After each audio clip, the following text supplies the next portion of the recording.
There are two ways of making games. Those that developers create with ambition, making the project flourish over time, with a consistent update schedule and a dedicated team that will listen to fan feedback and implement features that didn't make it into their initial release, due to either budgetary restraints or deadlines. Essentially, these are the creatives that build up their canvas over time, adding more colour to their grand picture. And then there's the ones that are broke with more bugs in them than the I'm a Celebrity trial. Mafia 3 is that latter. It's a game that gathered hype and hope from the critics and fan base alike and piggybacked on a popular brand name for recognition, using political racial bigotry in its story to great lengths. In closing, it was BioShock without the ocean. A well-crafted film with props from other movies. The story itself was something that many people talk about while discussing Mafia 3. But let's be honest, this isn't a Hollywood production, it's a video game, and in that sense, it works more like a child drawing a line and telling his parents it's a worm. That's what Mafia 3 has become, an illusion in which the community needed to imagine what this could have become instead of waiting for the developers to tell us. 2K has had some remarkable packages in the past, with one of my most beloved franchises being BioShock, the creme de la creme. Infinite created two tales to please two fan bases. Unfortunately, Mafia 3 goes for the low-hanging fruit in the hopes that it will make the tastiest feast. The finest example for this for an outsider looking in would be the blatant misuse of icons.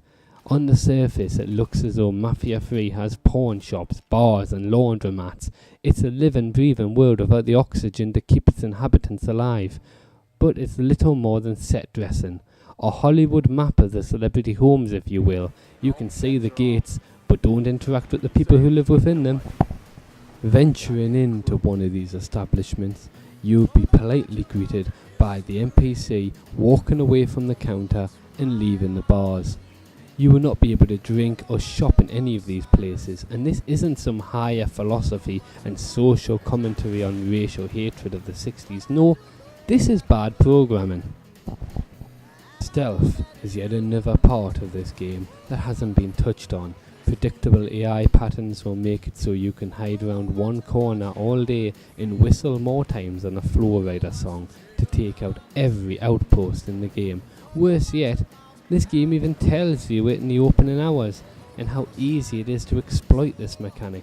This is more like the magician showing you the rabbit and keeping on his hat. It breaks the illusion that the developers wanted to create a playground for the player, and instead they wanted to write a story and drag the player along through it for the ride. Mafia 3 really is the epitome of an art piece. It's a movie masquerading as a game, another big budget baseline video game in which the fundamentals are fine, but the picture is missing its finer strokes. This game really is just a joke without a punchline. It's a fantastic setup without the payoff, borrowing so many ideas from well-established Ubisoft titles and taking so much inspiration from a particular Lord of the Rings game that they might as well have called this Shadow of New Bordeaux. The junction box mechanic, flaunted early on in the game's plot, sets itself up for failure from the outset. It's like a comedian doing stand-up without any material. Mafia 3 has nothing to work with here. Other franchises would use these junction boxes to show new objectives and widen the scope of the open world, making the player recalibrate their initial thoughts by thinking there wasn't much going on, only to be shown new tasks to accomplish within the same block they're standing on. Some may find this open world philosophy a staple to the genre now laborious, but let's be honest, it's better than the alternative. What's really broken here in Mafia 3 is the design behind it. You can pick up 310 switches to install into pre-designated junction boxes dotted around New Bordeaux, but the fact is, you only really need 180 of them. So why can't we sell these pieces of scrap that hover in our inventory for the rest of our play session in a place called, I don't know, a pawn shop? The icon is on the map, but it's like saying the lights are on, but no one's at home. Mafia 3 uses its objectives and mission structure as about as sparingly as Madame Antoinette uses cake. It's an all-you-can-eat buffet without a person telling the other one to guard their gullet.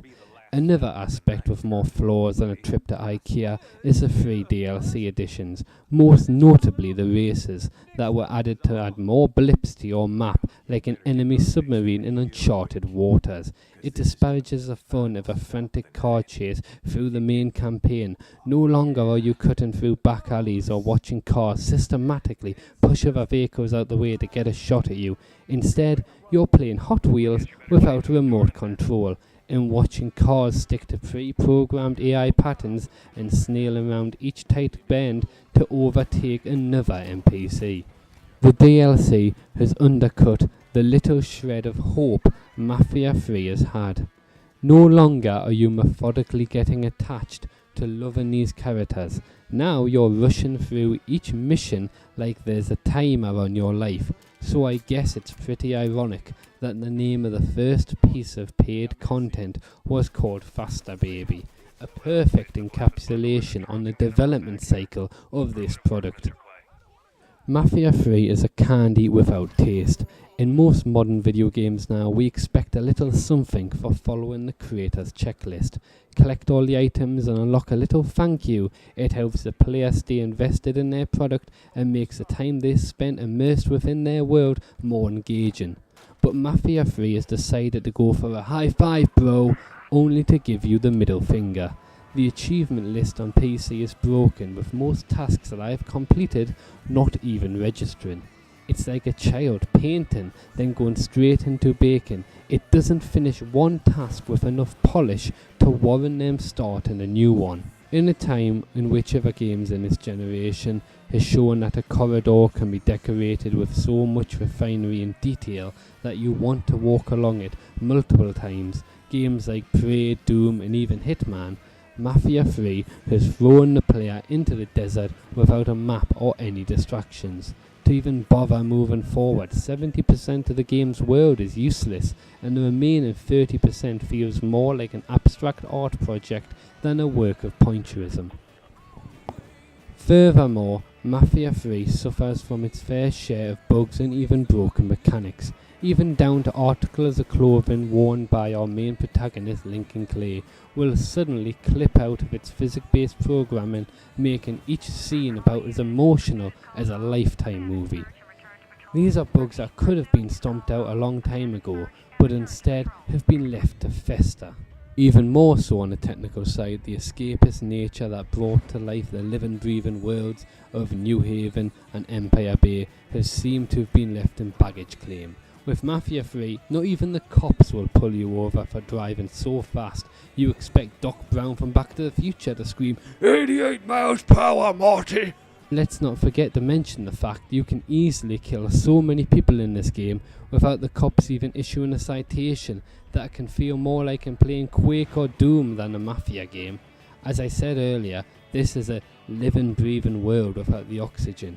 Pedestrians are cut and paste, dialogue is recycled and reused, and store owners are no more than elaborate props, instead of the expectations that people must have built in their head after playing Mafia 2. We are left with a game without characters, interaction, or let's be honest, even life. It's a game in which you're told there's a button there, but you are permitted from touching it. Just like the Vietnam War used as a backdrop in Mafia 3, instead of allowing us to play the war section like Mafia 2 did, both instances can be viewed as shit shows, where hope and courage wasn't enough to win. When I hear Hangar 13's name in the future, I won't associate them with passionate developers wanting to create experiences for the player to enjoy. Instead, I will merely think of them as experiments that are long dead before the first test even began. Thank you for watching.